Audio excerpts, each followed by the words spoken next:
Hey, Joe Cassidy here, and I want to talk about some newer anime. You see, this past year, I really haven't gotten to like anything new when it comes to whatever's been on Crunchyroll or Manga Fox. Usually one look, and I'm just turned off by this very samey, lame, lazy anime style, and I can't get into most stories that harbor a bunch of teenagers who are slaying demons, or some other really stupid premise where teenagers just get powers all of a sudden. Maybe it's just me, but manga can be really fucking weird sometimes. But I have a better note, a better light to give out of my dark, dying heart that is the cynicism of the world. And that is Sword Art Online. Now, if you don't know, you should probably look to Crunchyroll first. Sword Art Online is one of the newer animes that I've come across where it's kind of got your general feel. It's a fantasy with sword fighting and it's about MMOs, so whoop-de-doo, should totally fit in my category, right? Well, it wasn't that case at first. I took a look at the manga and my God, the manga for Sword Art Online completely turned me off of the story altogether. It's just a messy clash of really cheap anime drawing styles, everything that I fucking hate. You know, you've got characters who are doing whatever on paper. There's no flow to them, to their movement, especially in a fighting manga, like where characters are continuously in combat. Hell, even in Berserk, the creator Miura always puts into effect of how every character moves in their combat, so you're always on track of what they're doing and how they're slaying something. But no, the manga for Sword Art Online is complete mess in the beginning. It starts with a flash forward, and this jumbled combat against a crazy goat sword wielding demon thing, and you know, I have no idea what's going on. I don't know who this character is or this one. They're just on the cover. I know this. I'm sounding like an idiot here because, well, manga does that, but it can be done so much better. And it has, and I'll get to that later. But reading this manga, it's just, it feels like a storyboard was completely out the window. And that's really hard to do for a manga where it's pretty much storyboard, you know, the major storyboard elements. If you can make a storyboard, you're halfway to making a comic. But no, we get like blocks of narration about how the virtual reality works, and it's like reading a fucking paper sometimes. Like, there's so many paragraphs on a page, I'm just like, you know, this could be done so much better with a show, not tell kind of deal. And it doesn't really stop, but, you know, that whole intro, that giant tumble of getting into the manga got out of my way. I was able to make it past that, and things started to even out a bit. Of course, I'm still not a fan of the drawing style in the manga, and, you know, it's kind of setting up its story with our main character, and how the story is about an MMO that everyone's just got, and they're all excited for the training phase right now, where it's like the first few hours, and everyone's sort of getting into the groove of things before everyone can start leveling like crazy. So, the thing is that things turn sour when one of the creators of the game sort of goes terrorist and forces everyone into a life-death match in this MMO. No one's allowed to escape until either you escape through the final level at the top of the 100 tower or 100 level floor maze thing, or you basically die in the game. And if anyone tries to remove you from your virtual reality headset, you also die as well. So, I actually like this premise very well. It's kind of looking into, in the manga, looking into, like, the role of dying in MMO gaming, where some people really take dying as a form of just a setback, you know? But, of course, the game that turns deadly, though, is a really interesting genre. It's been done before, and it does, in the manga here, it does it okay. It's a pretty interesting concept, and we have our villain here. He's not really crazy, because if he was, he'd just be torturing and killing people left and right, because he is the computer overlord. But again, it brings to light the concept of death in gaming, you know. I liked this when it was done in Dark Souls as well, how you didn't really die, but you had something to lose, because, you know, look at World of Warcraft. You die and what? You wait for someone to just sort of resurrect you, or you just walk back to your body. Like, holy crap. So not a punishment, just tedious. And of course, they don't want to do that because, you know, that's a different rant for another day.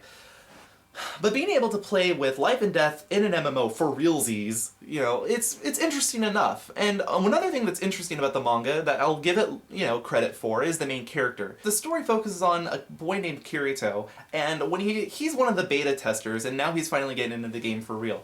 And he creates an avatar who's basically average looking, but once shit starts going down and everyone's trapped in the game and it's a life or death match, everyone is also revealed for what they really look like, because virtual reality can do that. You just throw in some fucking jargon, some technobabble there. And what I really liked is that once Kirito's character's revealed, he's actually more attractive than his avatar, and that's really weird coming from kind of the anime sense of how everyone has to look good. Think about it, you always create a fantasy avatar to look better than how you do, in most cases, or to look different, for sure. You want to look how you want to for a certain character, for how you wish you want to look, or that's the idea of fantasy, to be someone that you're not. So we have here a character with a bland avatar who's actually attractive. And I like that because it gives him the psychology of that he doesn't think that he's attractive, not in like a Mary Sue way, but in the sense of, he wants to look like someone else rather than, how he looks as a good-looking character. I don't know, something touched me about it. Like, it kind of has the reverse fantasy effect, how people want to look better, but he chose to look different. I don't know. It's something I really liked about the manga, and they do make a good point about this. But I couldn't really get into the rest of the manga for that. It pretty much sort of wore out its wear. I wasn't really hooked on it. Until I got to look at the anime, and my god, Sword Art Online is art compared to the manga. It does everything so much better. And this is me only talking about the first few chapters of Sword Art Online in the manga, and watching the first episode of Sword Art Online on Crunchyroll, the anime. And in the first 5 minutes of the anime, I was so much more invested than the manga. It built atmosphere. It built a world around it in the fantasy sense. The colors were fantastic. Just the perfect lighting effects, really good cell shading. It's anime is starting to look really good using these techniques now. I don't know, I bear witness to that just watching the first episode here. Again, you have some depth, some weight with the character, even in the first episode. You finally get some things done. Shit goes down, and the character's on the move for the next episode. That's what I really like about it. And I think I'll be watching more episodes, but it does everything opposite to the manga. So for Sword Art Online, I'm gonna suggest watch the anime instead of watching the manga, because again, the anime does things so much better. It has a better beginning, it has definitely more drama, more build to it, and it helps you feel a bit more weight for the characters. And I think it comes down to this, because originally Sword Art Online is a light novel, and then they made manga and anime adaptations. Whoever was in control of the manga adaptation was probably not doing it right, because it's just a mess. I can compare it to Samurai Champloo. You guys know that Samurai Champloo, started as anime first, and then they released like two volumes that I know of manga, and they're pretty much just for fans, because in the manga, everything just went...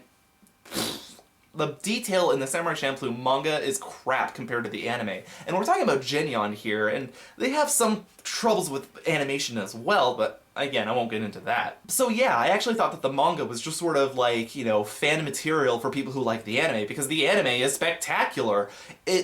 I have to show some pictures right here, because just looking at this alone, I don't know how, it's affected me into really liking and fitting into the setting.